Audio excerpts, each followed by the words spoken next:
Hello again, everyone. Going to be starting a new project today. Bought this radio off of an online ad and picked it up a couple of days ago. It is a Zenith. It's one of the smaller Zenith console radios. Cabinet's not in real good shape. All the veneer and everything is intact, seems to be, but we got a big water stain on top right there and lots of scratches on it.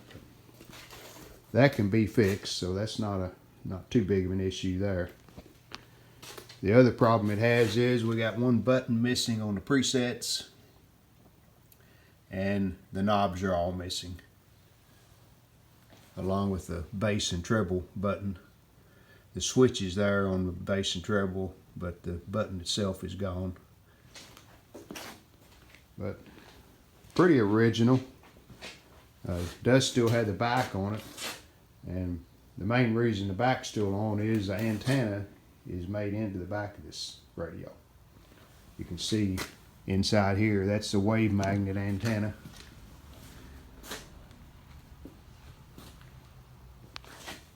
There's a speaker in the bottom there. Hopefully we can get the radio back working. The fellow that I bought it from did say that it had sound, and we plugged it in before I bought it, and it does light up, so that's a good sign. At least we know the transformer's okay, and we do have some power going to the radio.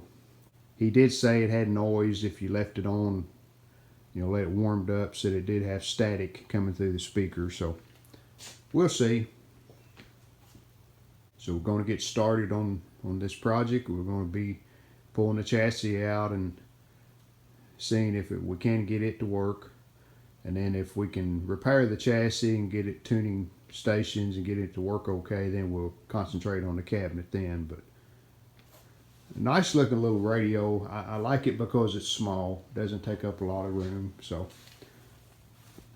we'll see what we can do. Here's the 6S469 chassis. Dusty like they all usually are. Didn't have any knobs on it. I just put these on temporarily so I could troubleshoot it. Transformer has been changed.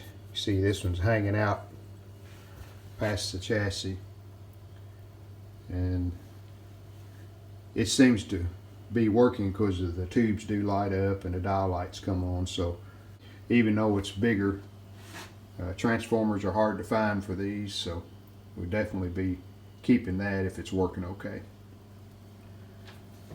All the tubes are in the radio. Doesn't look like it's been worked on too much. Okay, done some troubleshooting on the radio.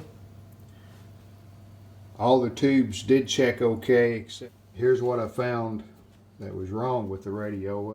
These two capacitors. This is just an electrolytic. And this is another capacitor that was going to the plate of one of the tubes. And this one was shorted, preventing that tube from working. But we got it up and running. I haven't done anything with the cord yet. You can see it still needs to have some work done to it. But it does work. Here's a rectifier tube that was bad. Normally this radio should use a 6X5 rectifier, but what they've done, when they changed this transformer, changed the rectifier to a 5Y3, and it's bad. So what I've done, this is just temporary, is built a solid state rectifier. Here's the AC coming in on each side, and I've got two dropping resistors that equal 100 ohms. And here's the output right here, around 400 volts coming out. That works fine. We got our voltage back up to where it should be. along with changing this electrolytic. It's 20 mic, 450 volt. They got our voltage up. We had noise on the radio then, static, but still wouldn't pick up any stations, and that's where this capacitor came into play. This is a 0.05 600 volt. It's shorted, and it was shorting out and preventing plate voltage on the RF tube. Once I found that, and there's a resistor that it opened up too, replaced that resistor, got my tube working, and now we have some signal. Here's the two capacitors that I changed. This is a 450 that I just pigtailed in right here. Put it underneath that wire so that'll hold it. Then here's the other one that was bad, that was shorted. And there's a resistor I had to change too.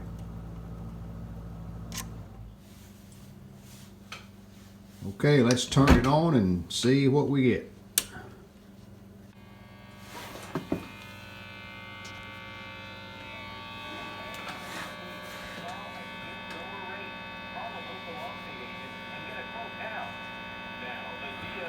That's the first time so far this work week that we haven't been dealing with any wet weather. We'll be partly cloudy, breezy, and that's actually a local station out of Louisville. WHAS, been on the air a long time. That'll knock our high temperatures down to just 45 on your Friday. Mostly cloudy skies as well. We'll break back out in the sunshine on Saturday. We'll start to see temperatures rebound. Overall, the weekend looks nice. This does have 5 presets down here. You can set your favorite stations, and these are the tuning capacitors that set that station. Consider your house sold. No fee for participation. The property must qualify. Appraiser will determine initial price. And there's the bad parts. This So report we're is wrong. sponsored by Wendy's. Wendy's has breakfast now. Yep, and this one's going to be America's favorite. And this radio is missing the knobs. This is an on-off volume, and then this is a band switch on the outside, and the inner part is a tuning knob. But fortunately, I was able to buy those. There's a company that makes reproduction knobs, so I have them ordered.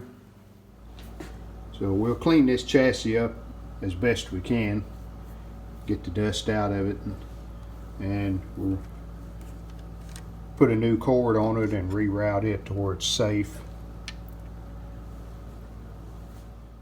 After a bit of cleaning, doesn't look too bad. Didn't bore you with the details of how I found the bad parts. I actually worked in electronic repair for almost 40 years, so it wasn't too complicated to find out the problem on this radio. Here's a new shaft installed in the tone switch.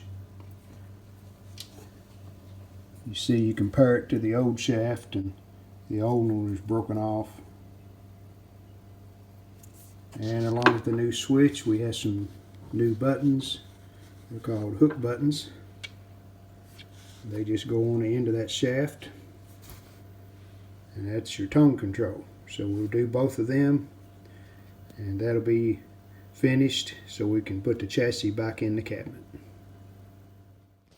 Well, that'll do it for part 1 of the radio repair. Stay tuned for part 2 when we tackle that cabinet and put the chassis back in and finish assembly and have the radio completed. We hope you've enjoyed this video. If you did, hit the like button, and we'd love it if you would subscribe to our channel. Thanks.